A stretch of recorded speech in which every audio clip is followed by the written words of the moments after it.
আসসালামু আলাইকুম। কেমন আছেন আপনারা? আশা করি অনেক ভালো আছেন। আলহামদুলিল্লাহ আমিও ভালো আছি।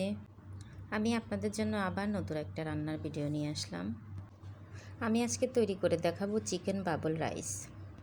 আমি উপকরণ হিসেবে নিয়েছিলাম 2 কাপ মুরগির মাংসের কিমা, 1 টেবিল চামচ রসুন, 1 টেবিল চামচ কাঁচামরিচ, 1 টেবিল চামচ আদা, 1 টেবিল চামচ জিরার গুঁড়া, আর নিয়েছিলাম 1 টেবিল চামচ গরম মশলার গুঁড়া, আর সাথে দিয়েছিলাম ধনেপাতা কুচি আর কিছু পেঁয়াজ। পরিমাণ মতো লবণ দিয়ে মাংসের কিমাটাকে ভালো করে মাখিয়ে নেব। তারপর ছোট ছোট বল আকৃতির করে নিব। আপনারা আপনাদের পছন্দ মতো বলগুলো করে নেবেন, যে যতটা বড় করতে চান এবং ছোট করতে চান কোনো সমস্যা নেই। আমার চিকেন বল তৈরি করা প্রায় শেষের দিকে। এখন চিকেন বলগুলোকে ভেজে নেব। একটা ফ্রাই প্যানে তেল দিয়ে দিব পরিমাণ মতো। তারপরে কুচি করে কেটে রাখা কিছু পেঁয়াজ দিয়ে দিব। পেঁয়াজটা বাদামি রং হওয়া পর্যন্ত অপেক্ষা করব।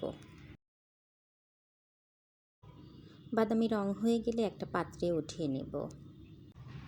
তারপরে ফ্রাই প্যানের উপরে একে একে আমার চিকেন বলগুলো দিয়ে দিব।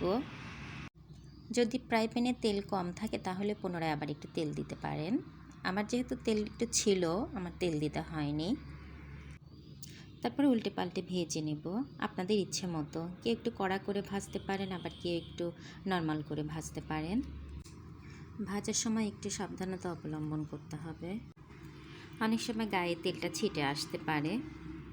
এখন আমি দিয়ে দিলাম 1 টেবিল চামচ রসুন বাটা, 1 টেবিল চামচ কাঁচামরিচ বাটা, আর 1 টেবিল চামচ আদা বাটা। আর আমি বলে রাখি, আমি এখানে 5টা কাজু বাদাম বেটে দিয়েছিলাম। পরিমাণ মতো লবণ আর 1 কাপ টক দই। সব কিছু একসাথে দিয়ে মিশিয়ে নিব। এখন আমি ভেজে রাখা পেঁয়াজগুলো উপর দিকে ছড়িয়ে দিব। সিদ্ধ হওয়ার জন্য 2 কাপ পানি দিয়ে দিব। একটু নেড়ে চেড়ে ঢাকনা দিয়ে ঢেকে দিব।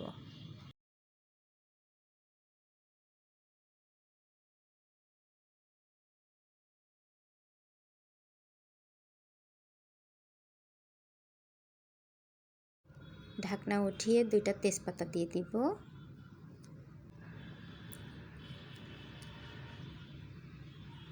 চারটা এলাচ দিয়ে দিব।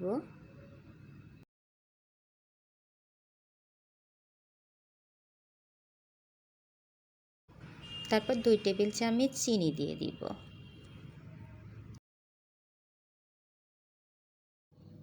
আমি এখানে 4টা কাঁচামরিচ ব্যবহার করেছি, আপনারা না চাইলে না দিতে পারেন, কোনো সমস্যা নেই। আমার চিকেন বাবল তৈরি করা প্রায় শেষের দিকে। এখন আমি নেড়ে চেড়ে চুলা থেকে নামিয়ে নিব।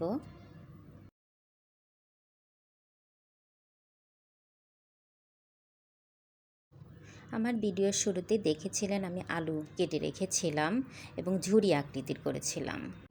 এখন আমি আলুর ঝুরিগুলো ভেজে নিব একে একে। আসলে আমি রান্না শুরুর আগে ছোট বাচ্চাদের কথা একটু চিন্তা করে নেই, যে ওদের একটু অন্যরকম কিছু উপহার দেওয়া যায় নাকি। খাবারটা যেন অনেক আনন্দের সাথে খায়, যেন কোনো কষ্টে না খায়, জোর করে যেন না খাওয়াতে হয়, সেটা মাথায় রেখে আমি একটু অন্যরকম করে রান্না করার চেষ্টা করি। আপনারাও চাইলে আপনাদের বাচ্চাদেরকে জোর করে না খাইয়ে একটু অন্যরকম করে আলাদা আলাদা সিস্টেমে দৃষ্টি আকর্ষণ করে ওদের খাবার রান্না করে দিতে পারেন। আমার চিকেন বাবল রাইস তৈরি করা শেষ। এখন আমার পরিবেশনের পালা। আজ এ পর্যন্তই, আবার আমার অন্য ভিডিওতে কথা হবে। আপনারা যে যেখানে থাকেন সাবধানে থাকবেন, দেখে শুনে থাকবেন। আল্লাহ পাক সবাইকে হেফাজত করুন। আমার জন্য দোয়া করবেন।